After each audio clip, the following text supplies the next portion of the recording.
It's time for Bringing the Heat with Trey Lyle. Welcome on in to another edition of Bringing the Heat with Trey Lyle. Joining me is the man who was in the courtroom again today. You know what? I'm proud of him. He rocked the tie today. He had the sports coat. He looks dapper. If you're watching on our YouTube stream, welcome on in. Dalton Hopkins at Pit Lane CPT. Dalton, let's dive right into this. The vibe in today. So yesterday, it seemed to be a big day for the teams.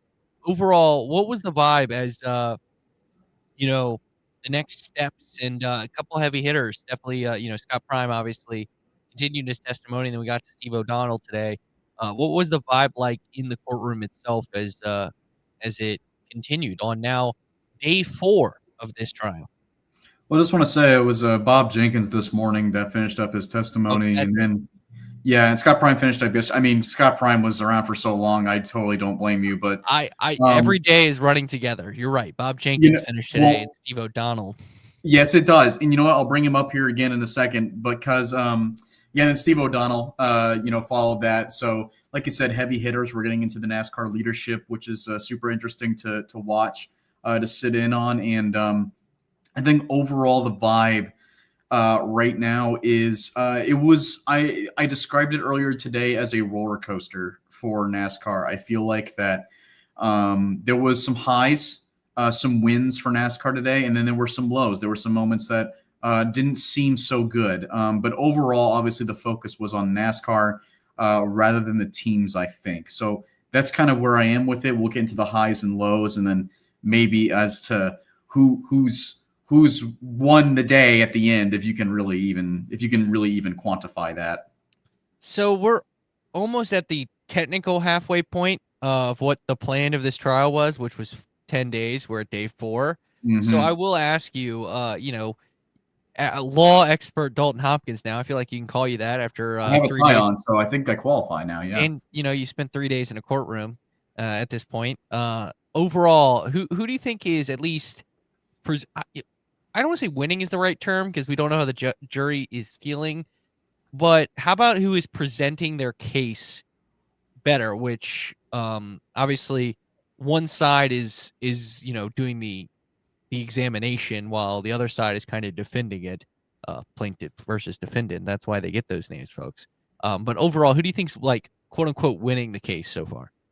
Yeah, it is. I will admit it is pretty difficult to say as of this moment, but as if you're going to argue who has presented their case better, I have to admit, if I'm a juror in this courtroom right now, I would probably be leaning a little bit more toward 2311.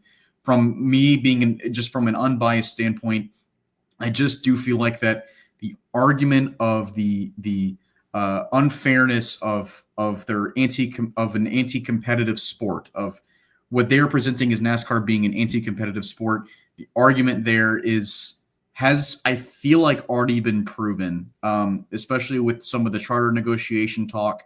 It is difficult to say because have been some points made by NASCAR and some goodwill, some fairness points that have been made by NASCAR when it came to negotiating with teams. At the end of the day, I did kind of feel some love from NASCAR to the teams, basically saying that they were negotiating in good faith, and some of the teams were actually happy to sign the charter agreements, and then also some of the things that NASCAR has to do to spend money on to develop the sport, and the goodwill that they did. So I will say overall that this was after yesterday, I'd say probably 2311 was around here, and then NASCAR was like here. I think maybe now NASCAR is probably like up to here. So I do feel like there was some gains made today by NASCAR. Overall, let's dive into we're going to work a little backwards today because I do want to get to these key parts. Obviously, Massey and you both have talked about how long this has been. We are now on the fourth witness, and you're supposed to have 10 days for this. I know the judge, once the jury left, kind of told the team something important. Yeah, so I'm glad that you brought this up because, this was, like I said yesterday, the judge continuously kind of makes announcements or gives overall thoughts on the day of the day in court. And he, once the jury left and everyone was standing up to get ready to go, they gave the all rise, for the judge or whatever command. And he said, I'm sure you've all realized that we're not on the pace that we're hoping for. And I'm quoting there. And Jenna Fryer is 2 seats ahead of me. She's nodding her head, looking at him, looking at Judge Bell. So, and of course, everyone agreed unanimously. Like, yes, we all know that this is taking some time.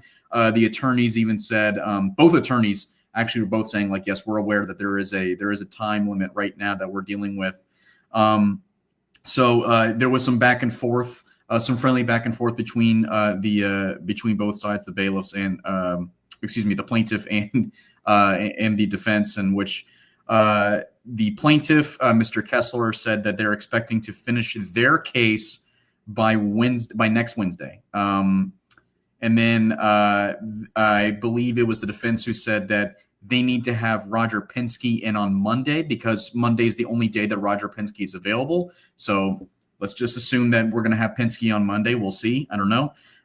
That's what they're hoping for. And then there was some disagreement there about, well, and then the Judge Bell said, well, I don't like the fact that you're going to take until next Wednesday to finish this up. We need to get this going here. He said we're going to have to find ways to move this along. And then he said that Mr. Kessler said, yes, we're going to said that they're going to cut some witnesses. I think both sides said they're going to cut some witnesses to try to make the time constraint. But I do want to note that unless you want to introduce the other point that he made, or if you want me to just keep going. You can keep going. I was going to ask Okay. you is, do you think that means Richard Childress will get cut? I don't think so. Look, I don't know. I don't know. I don't have the lawyer's notes in front of me. I have no idea what they're planning. I have no idea who they're going to cut. I really don't. But I'm going to be honest. If I'm Mr. Kessler, there's no way there's no way I'm not bringing in Richard Childress right now, especially after the text messages that came out. So,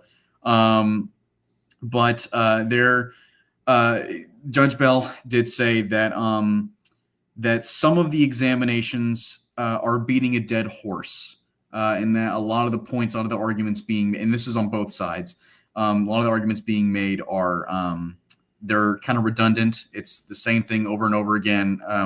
And then some of the witnesses aren't answering even the most harmless of questions, which again is on both sides. But you mentioned Scott Prime earlier. I can't help but feel like that he was probably the biggest offender in that regard. And then Judge Bell hearkened on the fact that this has got to be done in less than 3 weeks.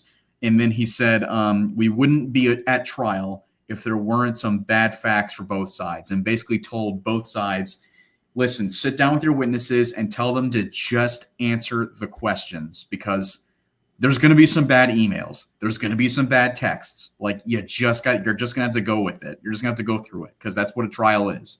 So that's that was kind of the overall message delivered by the judge at the end of the day, saying like we need to start picking this up and start answering the questions. All right, let's go through the start of the day. I think another part was mentioning about Roger Penske. It's like if they can't get him on Monday, then they have to figure out another time to get him, or they won't get him at all. Which, yes. So we'll see if that happens there. I think maybe Roger might be getting his wish, based off of early speculation on Roger Penske in terms of wanting to testify in this case. Looking at the day, let's start off with the top, and obviously. It began with Bob Jenkins finishing up his testimony. Obviously, you labeled it as a roller coaster morning for the defense in NASCAR. You mentioned at the top started down, and then they got a small win at the very end. Ultimately, what was that win you saw? And then for the defense in NASCAR, and then the second part is just summarize quickly, like how the rest of Bob Jenkins' testimony went, because we've kind of covered it all pretty much yesterday. I feel like there was so there was a low moment and then there was the win at the. So if you want me to, do you want me Go to through. lead? You can go through both. Yeah, Okay. that's okay. I feel like both are really important. Both need to be brought up, and which is when it comes to Bob Jenkins. This happened early in the morning. This was the very first. This was before even the first recess. Actually, we didn't have a first recess. We just went straight to lunch. But the when it came to there was a text message between Bob Jenkins talking to Jerry Freeze, the general manager of Front Row Motorsports. And this was back in 2021. This was introduced by Mr. Booterman, the defense attorney, I assume the lead defense attorney for NASCAR. But this was introduced by Mr. Booterman talking about I'm going to flip my phone over because there are text messages coming in and they are distracting. But there was a merger talk between 2311 and Front Row Motorsports back in 2021.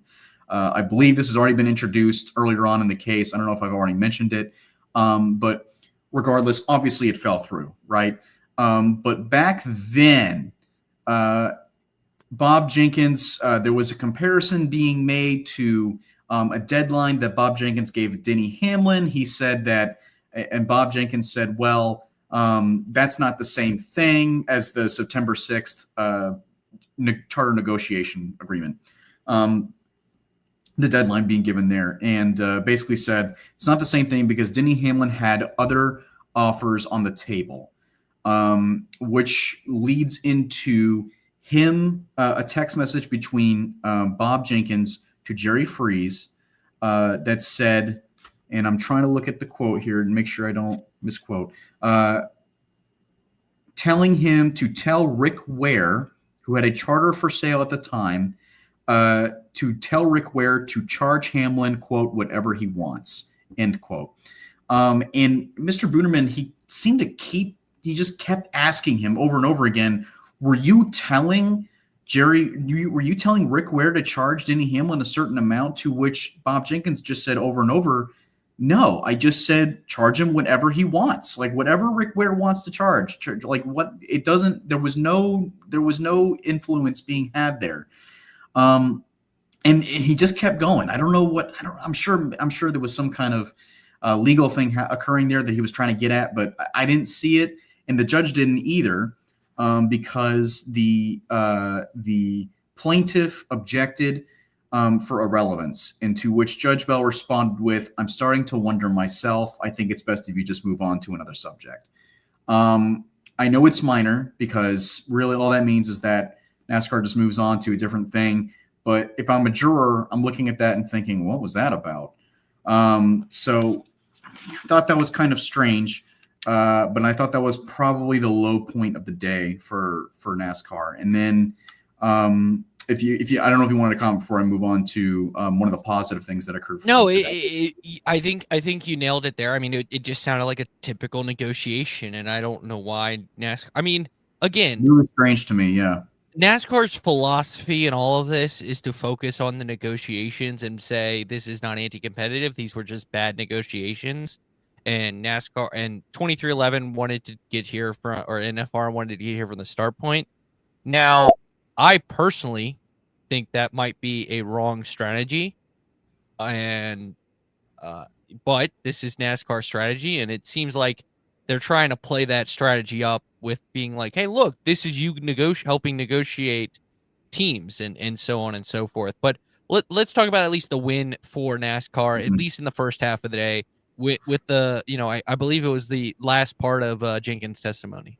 This is at the very end, right before the defense rested, and then plaintiff began their secondary round of questioning from Mr. Jenkins. But it really started with Mr. Bruneman pointing out there were some numbers that were released to the jury on Bob Jenkins's finances, or at least Front Row Motorsports' finances. The numbers of losses that have occurred over the last 3 years.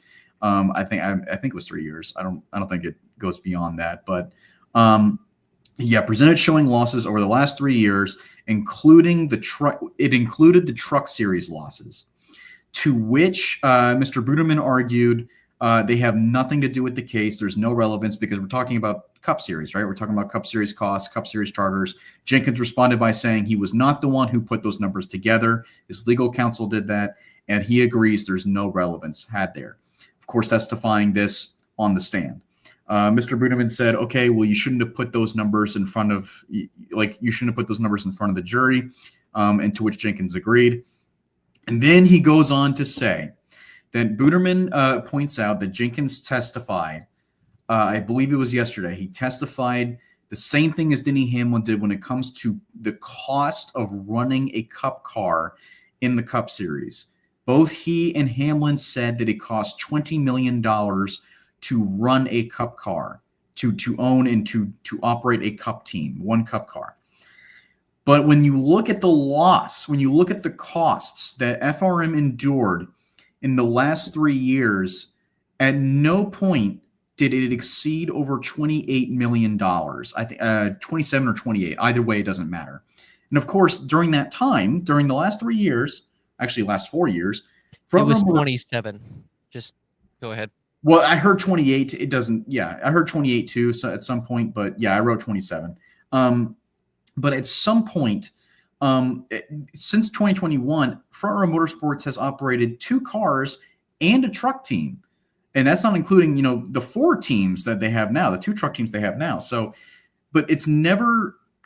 So if you do the math, then it costs, that should be about like $43 million if what he testified is accurate, but it didn't reach that. It actually didn't. It seemed to have. It was a little bit more than half that.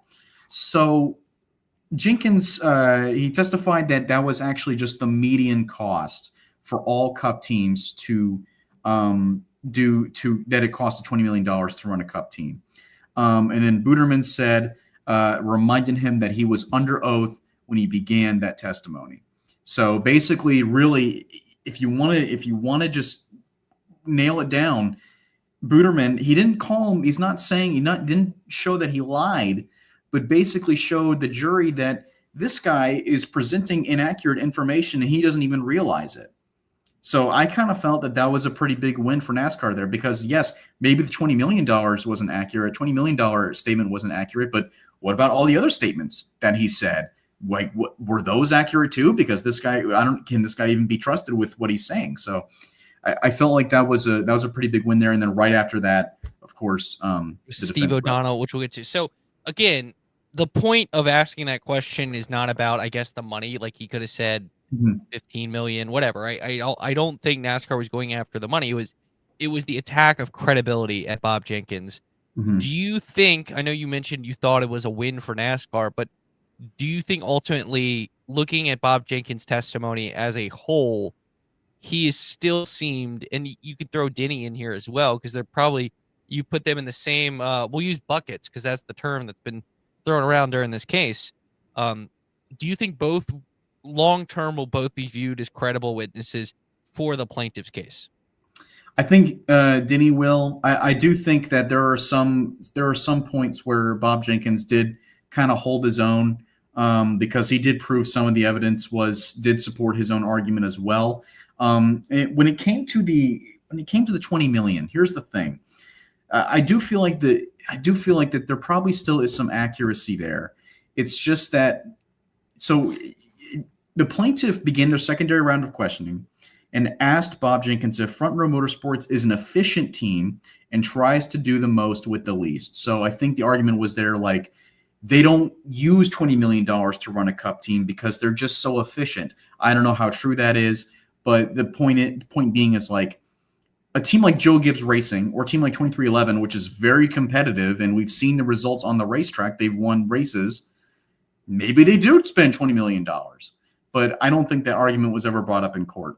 So point being is, like, that part, that little bit may have finally cast some doubt on the jury on the 2311 side of things. And I don't think it was only meant to discredit Bob Jenkins. I think it was meant to show, like, hey, you're asking for $140 million from NASCAR to give to your team for damages over the last 8 years, and you're not even spending as much money as you think you are. So as you say you are. So maybe you shouldn't have $140 million. And Rima here, why does the cost of running the cars have to do with the actual case against NASCAR? It's not anything to do with the case. I mean, it's the teams bring it up because it's trying to show the harm that NASCAR is doing by becoming a sole source with the next gen car, or a single source, I should say, with the next gen car. But the reason why the defense brought it up was to discredit Bob Jenkins. That was their sole purpose, was to discredit. Like, the defense's goal when they're interviewing witnesses in terms of that are, we'll call them character witnesses. That's kind of what Denny Hamlin and Bob Jenkins were, to argue the case for the plaintiffs, is to discredit them. That was their one focus with the cross-examination, is to discredit everything they were saying. And ultimately, it's up to the jury to determine if they were successful or failed at that. Couple good questions here as well, which will move to the end. I see your questions, Stig and Robert. We'll get those to the end. Those are very much end of the podcast questions. But if you have questions, drop them in the comments. And Polar Knights, I know you're asking about this. Dalton had to go to court and has an actual dress code. I don't, so I can wear a sweatshirt and my front stretch hat while we do this. But Dalton does look dapper tonight. But let's get to it. What was the vibe like when it felt like the two Steves, O'Donnell and Phelps, have been arguably at the center of this court case, especially over the last week when the text messages came out, even more than Jim France to some degree. So this was the first one that came up, Steve O'Donnell. What was it like when he first got on the stand in terms of how the courtroom felt, how the jury felt, how, like, with everything that's going on, the guy that, really is one of the two at the center of this, it feels like ultimately is now on the stand. Yeah, I mean, obviously, so I can tell you when I first heard that Steve O'Donnell, because I was in the courtroom. Yes, I think it was because I switched from the courtroom to the overflow room throughout the day. But I can tell you when I heard it, I was like, "Oh man, here we go! Like this is really what I want to hear. This is really what when we're going to get to some really interesting stuff about this case." And of course, when Steve O'Donnell took the stand, I think everyone was like, "Okay, this is going to be a big one. This is going to be one that really matters." And I will say initial reactions. Look, we had Scott, and I think I'm starting to realize maybe why they did have Scott Prime on, and I think that's because I can't remember who brought this up earlier. I overheard another reporter talking about, he might have been Adam Stern actually, but he was saying that Steve O'Donnell is really used to being in front of a camera. He's really used to talking to media. He's really used to talking to the public, which is why when he went up on the stand, he spoke very well. It was a very he answered each question. I mean, he tried to, at least not all of them he answered, but when he could, he did answer them to the best of his ability. It did kind of remind me of how the Jenkins testimony went. It reminded me a little bit about how Hamlin's testimony went, except maybe Hamlin was a little bit more contentious. O'Donnell, I felt, was a lot more calm, not emotional at all, but he was very matter of fact about everything. And I think he did a decent job carrying his own case against Kessler's questioning, which I feel like has been really difficult for anybody that's been on that stand that's not on the plaintiff's side, because Kessler has been going pretty hard. I mean, we all heard what happened. He went pretty hard against Scott Prime, and his questioning is, I can tell, like it is difficult if you were not on his side. He is loud, not like screaming, but his voice. He has a loud voice. He has a booming voice. Booming, I guess. I may or may not have been. I may or may not understand his struggle as someone who has a louder voice. Who gets accused of yelling when they're just talking. I need you to calm down, Trey. You're yelling too much. Thank you, Dalton. Yeah, but like you are my Zen. Yeah, doing the best I can. But I do feel like that he did a decent job presenting himself to the court today. All right, let's dive into the fun part. Steve O'Donnell. Obviously, the evidence showed it started out with Jeff Gordon right out of the gate. Yeah. It seems like that's obviously a big name for NASCAR fans. It feels like maybe one of like the first person other than MJ that the jury might know, like outside of the courtroom, because of Jeff Gordon did have this crawl. He hosted Saturday Night Live for Pete's sake. Mhm. So talk about that moment where right out of the gate, Jeff Gordon gets mentioned about a conversation I believe he had with O'Donnell, and it seemed like a lot of the O'Donnell conversation was focused at Jim France as well. Yeah, this is going to carry into the Jim France part of the testimony, but there's like some moments that kind of happen in between here and there, but Jeff Gordon apparently during the charter negotiations in 2024 asked if the family, quote, the family was open to a new model, to which O'Donnell testified that Jim France was not open to a new model.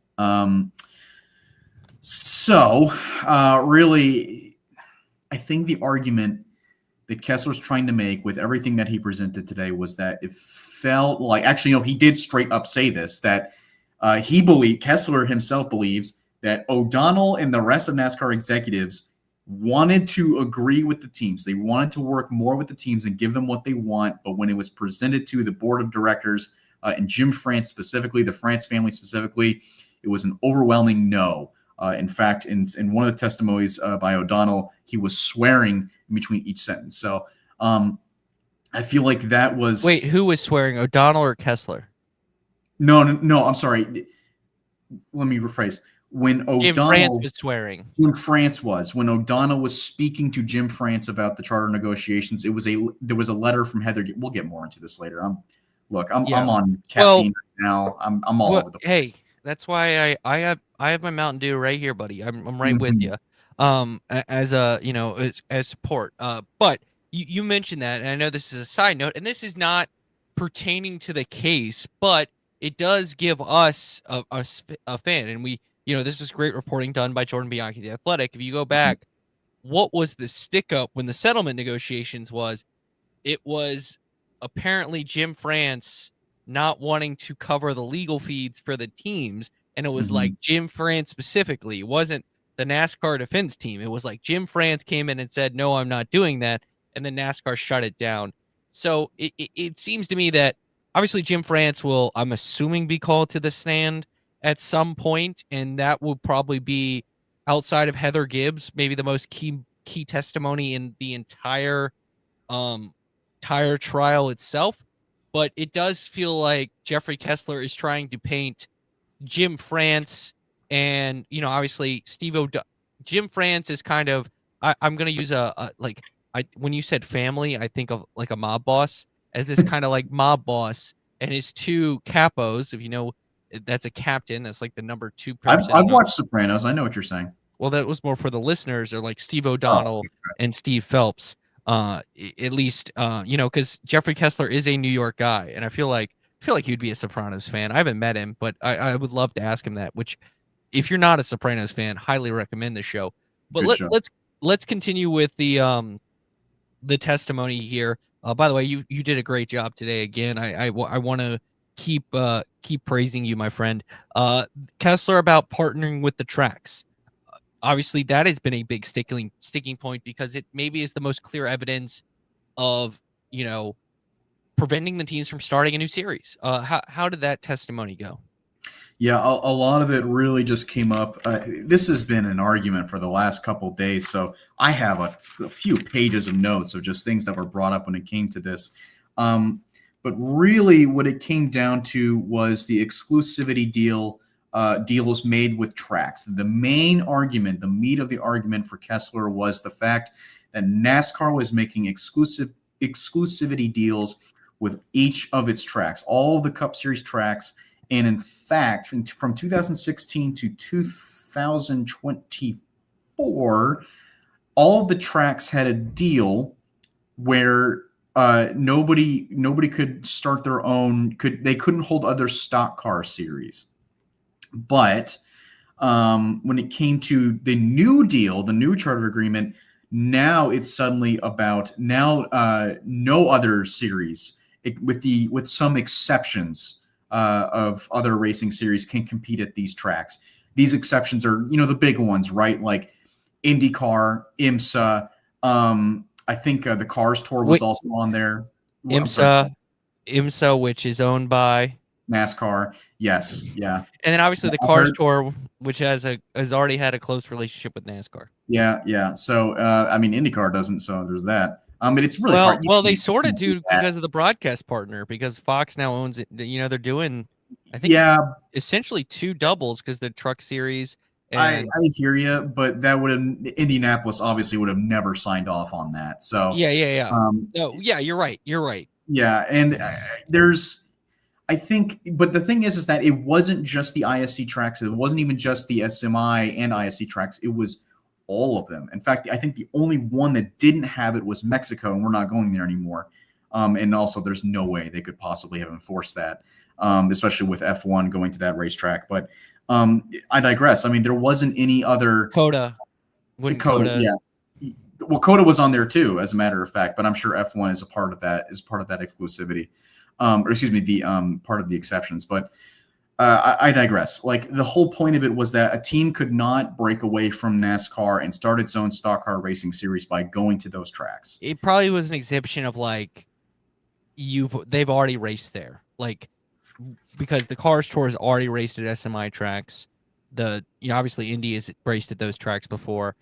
F1 was at COTA before NASCAR, so on and so forth.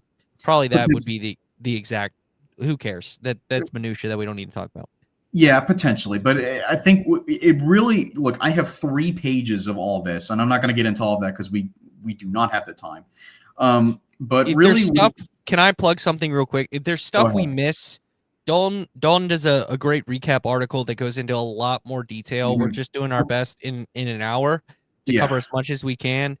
So if you miss anything, head to frontstretch.com. We have a takeaways article. We have the recap article. So I do want to plug that as well. I haven't finished it yet, so give me a couple hours, okay? I literally just got back into my hotel. But yeah, check it out. You can check it out tomorrow morning. Or tonight, if you want to do some late night reading during Thursday night football, that's cool too. I was going to say, if you're you got a midnight potty break, just on the phone, go to frontstretch.com. It's the first thing you want to do is open up the front stretch and go to frontstretch.com. Yeah, sure. Yeah. On the toilet, why not? But anyway, really what it all came up to was a series of questions that I thought was interesting, which was when Kessler was asking. Really, a little bit what we were talking about yesterday. Kessler was asking O'Donnell what tracks were still available after the track provisions were all, quote, and he quoted, Kessler said this, locked up.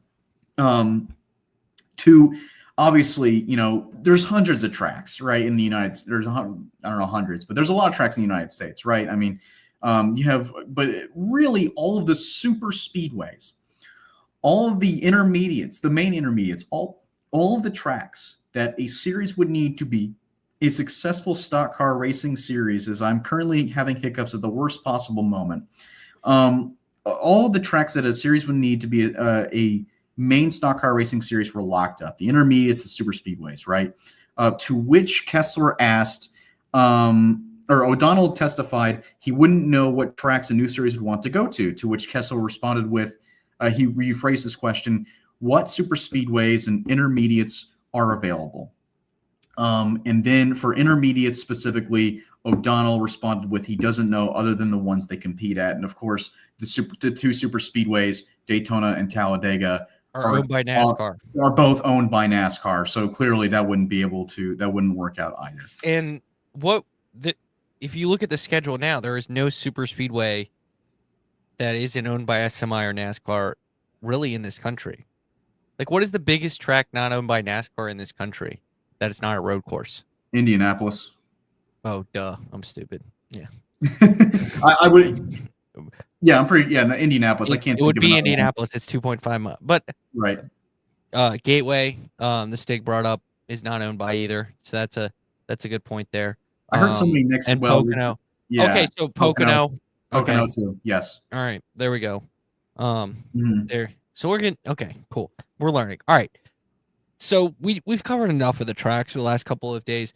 I think the key moment of this, and again, I think this is going to be the focus over the next couple of days, is Jim France. But a couple of interesting series were brought up. Obviously, Tony Stewart and SRX, the Cars Tour were brought up as part of Steve O'Donnell's testimony. Can you go into why those two series in particular were brought up and what was talked about them? I'm glad you did because I actually wanted to bring that up next. The thing with the Cars Tour is that this whole time is that we're talking about a stock car racing series that would rival NASCAR. But I can't help but notice that nobody seems to have brought up the Cars Tour because the Cars Tour is not owned by NASCAR. And yet it is a stock car racing series. Now, it certainly is not on the level of NASCAR, and it doesn't compete with NASCAR's broadcasting rights. It's on Flow. And then I think it goes to SMI tracks. It's been and NASCAR tracks because SMI owns North Wilkesboro. It goes to North Wilkesboro. Yes. Okay. And yes. then I think they technically own like South Boston and Dominion, right? Or, I'm not 100% on that, but I don't know the exact ownership. Point being is this was brought up. O'Donnell testified, and man, I'm trying to find my notes so I could find it, but do you want me to read it? I don't know. Oh, wait. No, yeah, sure. Why not? You read it. O'Donnell pointed out. I found it. Nope. Okay, I want to read it. Go ahead. Kessler brought up evidence that Bowman Gray got the same restriction as the other tracks, along with North Wilkesboro, and asked O'Donnell if that included preventing all other stock car racing series, to which, of course, O'Donnell responded with no. As a matter of fact, the Cars Tour can compete at Bowman Gray Stadium and actually currently does compete at North Wilkesboro. So that was a little bit of a point for NASCAR there. Now, here's the thing with that is that again, like I said, it was brought up. I already brought up that the broadcasting thing, right? Like Cars Tour is not really comparable to NASCAR, right? It's not even close. But it is I guess you could say one of the premier late model racing series. But NASCAR at the same time, NASCAR has a good relationship with the Cars Tour as well. I mean, there are some things there, and it's not entirely comparable, but that is a decent nick in the plaintiff's argument. And also, I just want to point out that nobody really sat around and said what the Cars Tour is to the jury, which is what matters, right? Nobody sat there and explained that the Cars Tour is, in fact, another stock car series that is made up of the late models and goes to short tracks all across the country, because all really we heard was the Cars Tour is another stock car series. That's it. Nobody sat there and explained what that was. And I feel like that could have been something that the defense maybe harped on a little bit. Maybe we'll get to that tomorrow or a day next week. I was going to say, I don't think any of the four owners are going to testify. I would feel like Justin Marks might be the one that would be the most relative to this, but it seems to me like, do you think they didn't bring it up because they figured it would be too complicated to explain that the Cars Tour is a stock car series, but is not really competition with NASCAR and is not would not be labeled as a premier stock car series? And part of it also is maybe because it's already been deemed a monopoly, that they don't need to worry about them having quote unquote competition in the field. Well, I just did it in the last 3 minutes, so I don't think it would be that difficult for them to explain how that works, to explain that it's a rival stock car series. But at the same time, I mean, all of this, the whole nature of the plaintiff's argument is that the Cars Tour, that NASCAR is anti-competitive.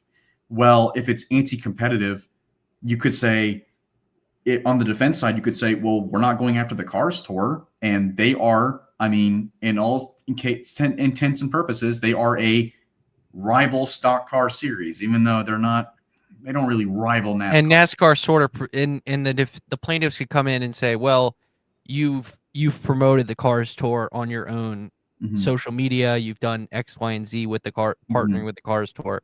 So I figured, I guess it would be a rabbit, like, basically it would be again, like they don't want to waste time. It feels like they went down the complete rabbit hole of what the Cars Tour series was, it feels like it would waste time ultimately.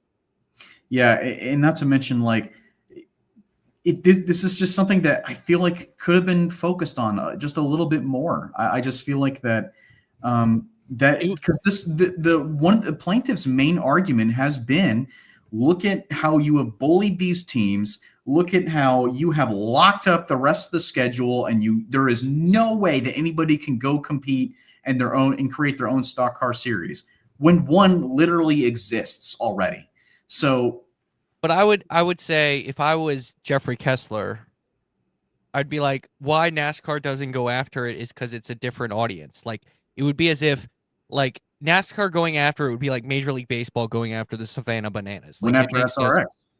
and that's where I was about to lead to. I was about to say a series they did go after obviously was SRX, and that was brought up. Tony Stewart by name, who obviously seems to have been proven right in terms of why he left the sport the way he did and how he felt like he was treated in the sport. He was brought up, SRX was brought up. How did that testimony go?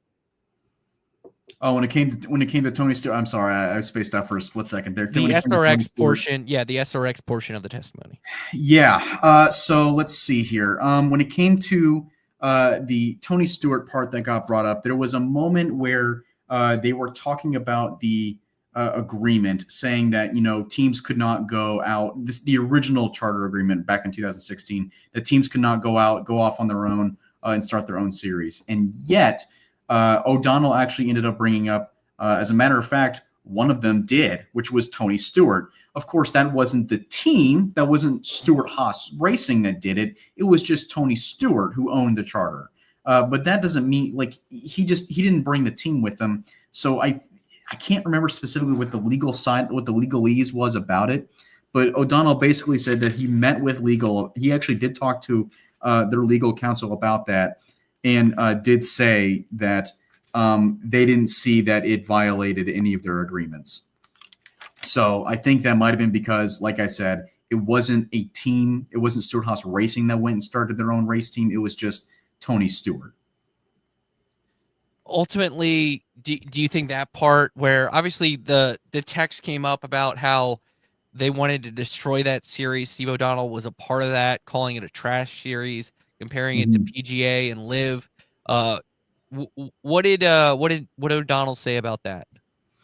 Yeah, let me find the trash series. No, yeah, but basically, I can't find it. But basically, it was everything that we've heard already, right? It was the sense that they wanted to.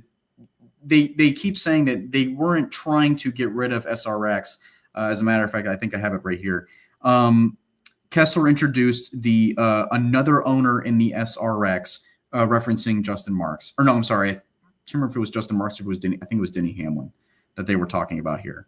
But these were texts between Steve O'Donnell, Scott Prime, as we learned was the other in those text messages. Steve O'Donnell, Scott Prime, and Steve Phelps.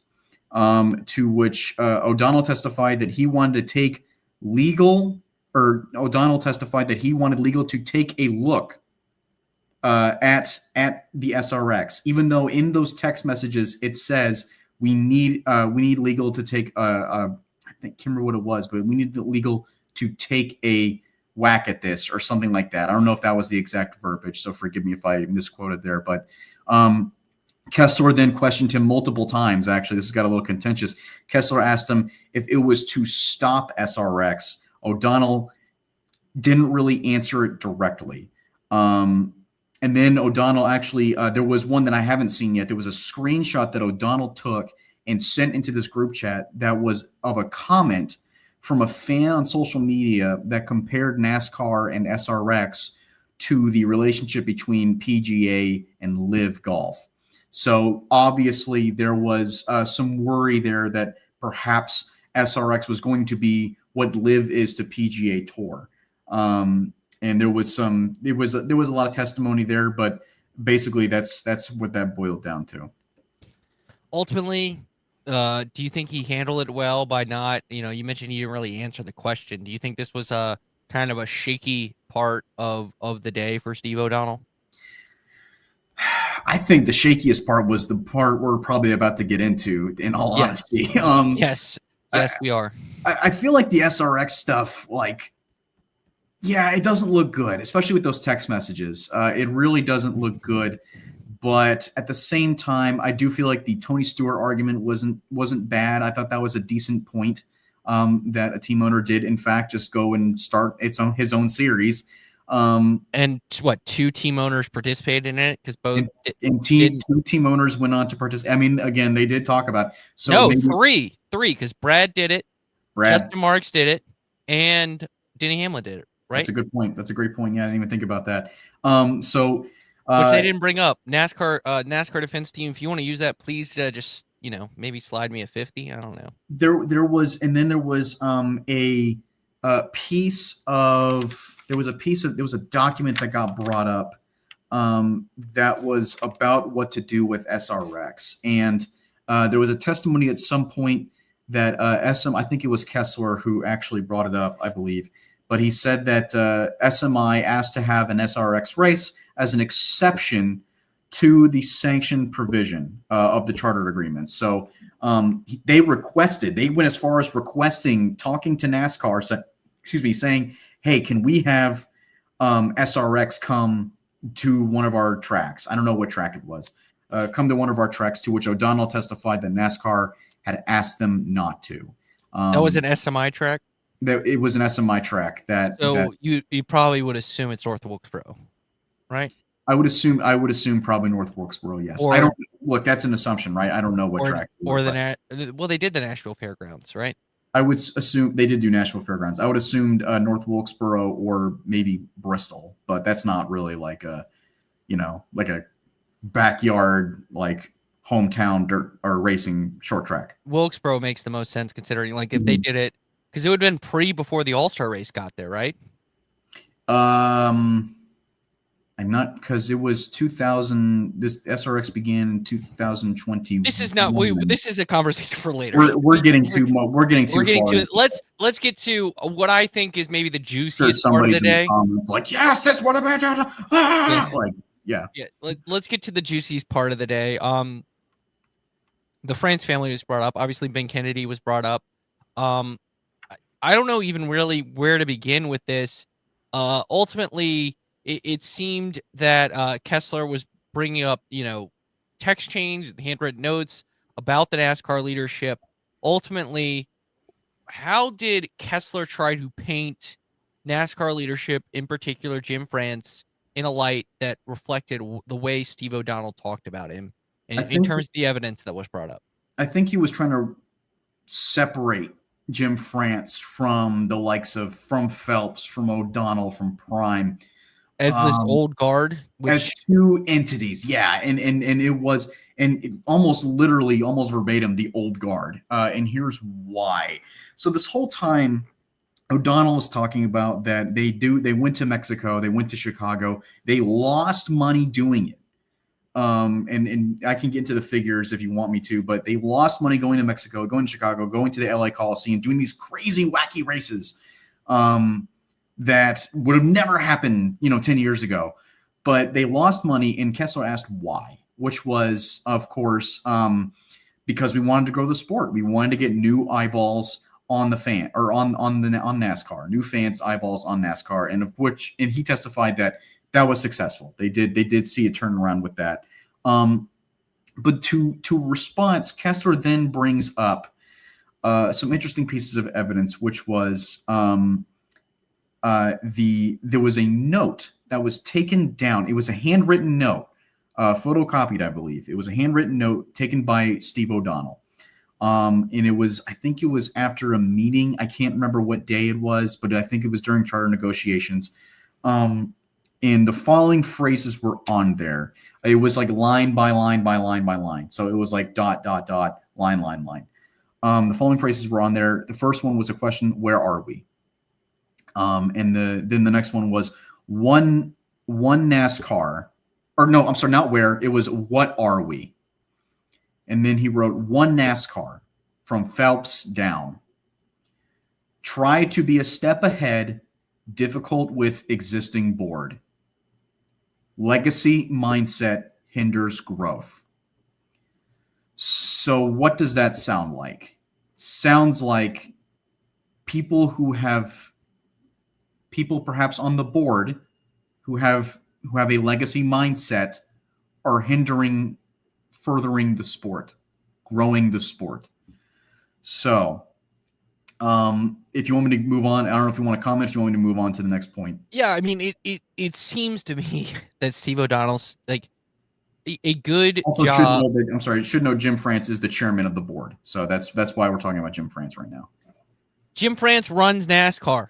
I mean, at the end of the day, if he wants every race to be at Daytona, NASCAR will have every race at Daytona.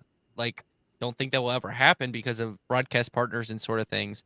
But Jim France, obviously from the France family, he runs NASCAR, and I think, ultimately the guy they have to make the villain in this is Jim France, and this is one way to do it. And to be like, this guy wants all the power and is trying to wave his power in a way where he doesn't want anyone else to have power, and that is kind of how because it's a lot easier to show power with one person using that power to dominate others is a way easier to show than like a collection working in terms of one entity, if that makes sense.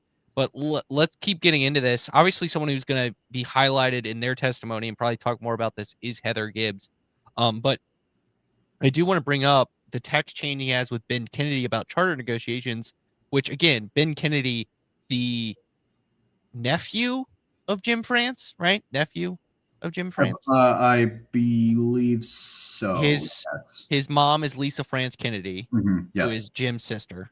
Yes. So yes, that's how families work. And talk about that when that was brought up between a text chain between Ben Kennedy, charter negotiations, where O'Donnell wrote something about the teams and so on and so forth. Apologies, I'm distracted by a ladybug in my room right now. So maybe that means good luck. I hope. So yeah, some text messages between between Steve O'Donnell and Ben Kennedy, who wrote, O'Donnell writes, this is after talking to Jim France. This is after talking to Jim France and the France family about the charter negotiations and what they want to do. And I believe the idea of permanent charters was brought up. Don't quote me on that, but I'm pretty sure that's what they're referring to. One of them, it reads, we just need to keep trying to move the needle. Obviously, it didn't go well. We just need to keep trying to move the needle. Teams won't get everything they want, and hopefully we can just meet in the middle. And then I think Ben Kennedy asked him, what happened? What was it like? In which he wrote, I just listened as I assume she is referencing Lisa France Kennedy, didn't want to hear any opinions, but I, of course, didn't hold back, which is from O'Donnell. So I feel like that the proposal of perhaps permanent charters or whatever charter negotiations were going on at the time, I believe that Steve was probably disagreed with the idea that NASCAR was holding firm as it was. And as a matter of fact, there was a moment today in court where Mr. Kessler actually said while talking to Steve O'Donnell, while questioning Steve O'Donnell, he said, I'm going to be honest with you. I don't believe that you wanted to put these provisions in place. I don't think you wanted to sign off on this agreement. I think you disagreed with this. And O'Donnell, of course, testified that no, that's not the case. Like he didn't disagree with that. But from what these text messages sound like, it sounded like that O'Donnell was getting kind of frustrated with how things were going, and perhaps both he and Kennedy were. And then O'Donnell texts Ben Kennedy again. Jim France is now reading Heather's letter out loud and swearing every other sentence. Heather being Heather Gibbs. And can you clarify Heather Gibbs, who is representing Joe Gibbs Racing, these notifications? And then can you clarify what that letter was? Yeah, the letter, it was a set of requests or things that the teams wanted out of this. They wanted the I think it was 4 specific requests that the teams wanted out of the charter negotiations. And I think it might have also included the evergreen charters. I'm going to be honest with you. There's been so many pieces of evidence that have flown around in the last 4 days. So forgive me if I'm not 100%, like on board with what the letter said, but I believe that's what it was. It was from the teams. It was from the teams association, the teams alliance. So, and then O'Donnell testified that, in court in front of Kessler when asked about it, O'Donnell testified that Jim France wasn't actually, quote, swearing. And then Kessler asked, well, why did you write this text then? Like, why would you lie about this? Why would you say that? And then O'Donnell said, I don't know. He wasn't really answering directly, to which Kessler replied, well, what was it about him that made you say that he was angry? And to which O'Donnell said, I don't know, I don't remember. Or I don't know, I don't remember. To which Kessler replied, then how would you know if he's swearing or not? So that seems pretty powerful. It seems pretty bad for Steve. You know, you mentioned Steve O'Donnell as a whole did a good job, but this was definitely kind of probably a moment where Kessler got him in terms in a little bit of a mini trap. Yeah, perhaps. I think it was just, look, that those text messages were damning, right? It doesn't look good, and I feel like that's probably been the most effective piece of evidence that was brought up today, was the stuff with Jim France. And unfortunately, I feel like that this has become very contentious now with targeting one person rather than the group as a whole. So, but that's where we are. But again, do you sense that the defense needs to create that dictator? Like, it's weird to say, but like, you know, NASCAR has operated. The two Steves have been kind of the voice of NASCAR over these, and Ben Kennedy to a lesser degree. But you know, anytime NASCAR has made a big decision, post Brian France, it's not been Jim France. It's been Steve Phelps and Steve O'Donnell at the forefront.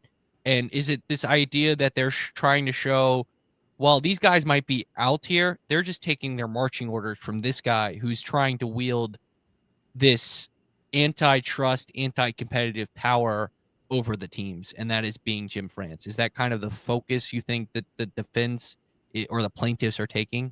Well, let me answer that question with another piece of evidence. So, another text message got brought up shortly after. Actually, we went to recess and then we came back shortly after 3 p.m., which was there was a text message. I don't have it verbatim, and that's because I was in the overflow room, so I couldn't actually see what the text messages were saying. So I was listening to Kessler read it.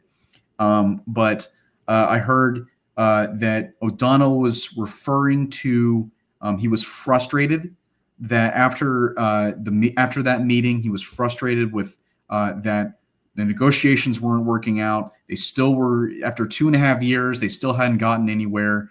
And then he said that the sport is going to be close to a 1996 dictatorship. And he used the words redneck, Southern, tiny sport, and then he used the phrase F the teams in that text message. And I don't think he wasn't saying F the teams. He was saying that the sport was going to adopt this idea of F the teams. To which Kessler asked him, what do you mean by dictatorship? Who's the dictator? To which O'Donnell replied, could be anyone. Of course, he didn't name anybody. But he didn't want to lose his job. He didn't want to lose his job. And clearly, especially after those text messages got leaked, I think he might be in hot water. Well, they didn't get leaked. They were just released as part of evidence. Yeah, it got released as evidence, but he could be in hot water. So I feel like that if that clearly what you were saying about Jim France, perhaps that is the idea there, or really trying to single out one person. And of course, that's going to be the person that's at the very top. So that's probably the argument there. Do you think the fact that it seemed like obviously Curtis Polk was trying to be placed, like, you know, when NASCAR levied the countersuit. They didn't sue Denny Hamlin. They didn't sue Michael Jordan. They sued Curtis Polk. It seemed like the defense initially was trying to do the same thing on the other side with this figure that no one knows in Curtis Polk, but clearly wasn't effective by the case being thrown out. I know this is kind of looking back in time, but just something to think about. Yeah, it is a really good point, and perhaps that is what might be effective. All right, I clearly have the answer to this. All right, we're gonna go like we're in cars. We're gonna put Jim France in a car. We'll put Curtis Polk in the car, and whoever wins the race gets to win this case. Mm-hmm. I just solved all their problems. Save you some time. Save Dalton some time, because my guy is struggling as it's day 4 of this trial for a special edition of Bring. You're enjoying this. You have to admit, you probably are enjoying. Just I know the courtroom probably is not fun sitting in there, but are you enjoying at least listening to this case? There are moments that I do find it fascinating, and then there are moments where I find myself almost falling asleep. So it's an up and down. All right, let's go to the end of the day. Obviously, we already mentioned the end part of what the judge said after the jury left, but the defense started their cross-examination before they had to wrap up. Mm-hmm. A lot of it was about the money side of things in terms of the amount of money NASCAR has lost on going to events. You want to walk through how the defense has started?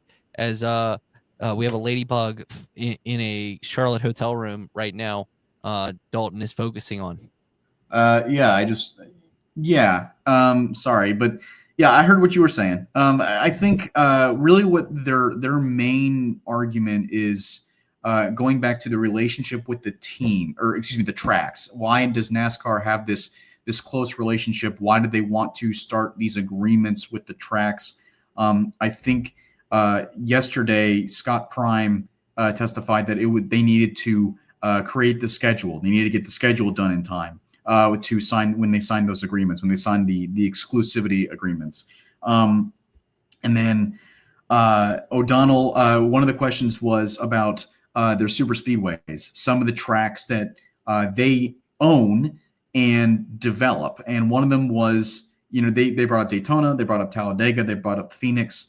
In Daytona specifically, the defense asked O'Donnell, how much has NASCAR invested in upgrades at Daytona? O'Donnell testified, since its construction, I think it was 1958 when it was first constructed, but to which O'Donnell testified around $1 billion, almost $1 billion. So I think the argument there obviously is it's not like NASCAR isn't spending money on these tracks. Like clearly there is development being done here, which is why they need this money, which is why they need the money to make the tracks safe, which is another point they brought up, make the tracks safe, make sure the tracks are, up to date, right? For the safety of the drivers, safety of the fans, the safer barrier was brought up as well. And also just make it decent, make it a decent business, make sure the tracks develop, make sure the tracks make a profit at the end of the day. Looking, all right. So anything we missed that you want to go over? We had a couple questions that happened that I wanted to pick up at the end because they're very into the podcast questions. But anything from today that I missed that you wanted to highlight? One thing I wrote a TL next to it because for you, I didn't want to put it on Twitter because I kind of felt like this was like a question I could go on Racing Reference and look at, but this was kind of an interesting moment in court, which was O'Donnell during the defensive testimony on O'Donnell at the end of the day. O'Donnell got asked about open teams. Remember earlier, I don't think I said this, but the argument was from Kessler was that the open teams were losing money back in 2014. So he asked O'Donnell, what could a team do if they left, if they gave up their charter? And to which O'Donnell said they could start their own series or go as an open team. To which Kessler said, how could they possibly survive as an open team full-time? Has anybody ever done that? O'Donnell said no. But then when he was asked again later on, an open team by, of course, being a team without a charter, he was asked later on by the defense saying, and then he said, I want to reclarify, I believe there have been open teams that have gone full-time. And he brought up Wood Brothers Racing in 2016, who didn't have a charter, and then also brought up BJ McLeod. And Pre-win, like when he would do so his. I don't know if it was because I don't know if he misspoke or if he didn't hear the question or didn't understand the question completely, but he was asked, yes, JTG, yeah, but he was asked by, he's asked by the defense attorney, did BJ McLeod acquire a charter in 2016? And then he said yes. Maybe I didn't hear the question fully, but either way, the idea was, did he have a charter? The idea was, did he have a charter, or did he go charterless? Did he go have an open team full time? And I think the answer was yes. And then to which Denny Hamlin turned around and looked at, I'm just going to keep it anonymous, but looked at one of the people behind him and said, what is he talking about? And that person responded with, I don't know. I don't know. Be honest, it was BJ McLeod he was talking to. Not BJ McLeod. If it was BJ McLeod, I would have said it. And this courtroom, this case would probably be a lot more interesting. So I thought that was an interesting moment. I don't know. I'm sure somebody's going to have to clarify for me in the comment section what on earth was happening there, or what he was talking about. So, but that's about it. All right, couple questions. The Stig asked, Childress supposed to be up tomorrow. Do you know who would be the next person? I have no idea. I honestly have no idea. I assume that he's got to be coming up soon, but I didn't see him in court today, so I don't know. I got it. He'll be before Wednesday. That's all you got. I hope. We'll see. And then Robert Stewart asked, NASCAR gave them 6 hours, you 100-page document. If that's true, if so, is that right? And I'm assuming this is about the charter agreement, Robert? Yeah. Okay. So NASCAR's argument is that and I'm trying to piece this all together. So I'm trying to piece the timeline together. So NASCAR's argument is they sent the charter agreement draft on August 30th and told the teams the deadline is going to be on September 6th and they need to be finalized and signed on September 6th. So I think they sent them that draft and the teams still didn't like what they saw. And I think they reached out to NASCAR to clarify some, and they wanted the language changed. They wanted some things still changed. But I think but then this was brought up later on or earlier, the last few, I think it was yesterday, got brought up that NASCAR felt pressure from Netflix because Netflix was supposed to start filming the documentary in late, like at that time. It was because it was right before the playoffs. So they wanted to make sure that the deal was finalized. And then what happened was basically what he just said was they sent out the finalized document on September 6th and said, here, you got to sign this now. And you have, I think it was at 5 p.m. on a Friday, on September 6th on Friday, you have 7 hours to sign this by midnight. To which, of course, 2311 FRM did not sign. And the idea of that was, as I testified, or now I'm testifying, as I said yesterday, that was one of the options, which was give them a deadline, make them sign it. That was presented. So that is, yeah, it all kind of comes down to that 1 week, but basically it was the negotiations weren't done yet. But NASCAR still forced them to sign, which I think is where the biggest point of contention comes from. And then I'll even go further. Bob Jenkins reached out to NASCAR to try to continue negotiations. Denny Hamlin did as well to reach out, continue negotiations. But they both got an email from Steve Phelps. I don't know if the verbiage was exactly the same, but they both got an email from Steve Phelps saying, in basically, sorry, negotiations are complete. Like this is it. And of course, here we are. At Pit Lane CPT, Dalton Hopkins, frontstretch.com. He'll be back tomorrow. It will be us. I guess we're doing a Friday edition of this for day number 5 of this trial. I think we're doing it day 5. You have to travel home tomorrow though, correct? Yeah, I'll have to figure that out. I don't know. It won't be in a hotel room. I can promise you that. If it's in my car, don't be surprised. Okay. Well, we'll have to figure that out tomorrow. Yeah. We may have a 5th day of this trial. May Ladybugs not. can fly. Yes, I knew ladybugs could fly already. So we're gonna let Dalton go and deal with that ladybug. And that's our episode, folks. Thank you so much for the questions. Thanks so much for everyone who joined in on our live stream. We've had great numbers every night. Make sure you hit the like button. If you're on our YouTube page, subscribe. Share this with a friend. If you can, we have these also on our podcast feed. So wherever you get your podcast, if you could just subscribe to the Front Stretch Podcast Network, that would be a big help for us. We're doing our best here. Trying to make Front Stretch a fun place to be. So if you could do that for us, we'd appreciate that. But for Dalton Hopkins, I think his internet is out, so I'm gonna wrap it up. For Dalton Hopkins, I'm Trey Lyle, signing off for now on this episode of Bring the Heat, day number 4 of the NASCAR versus 2311 trial.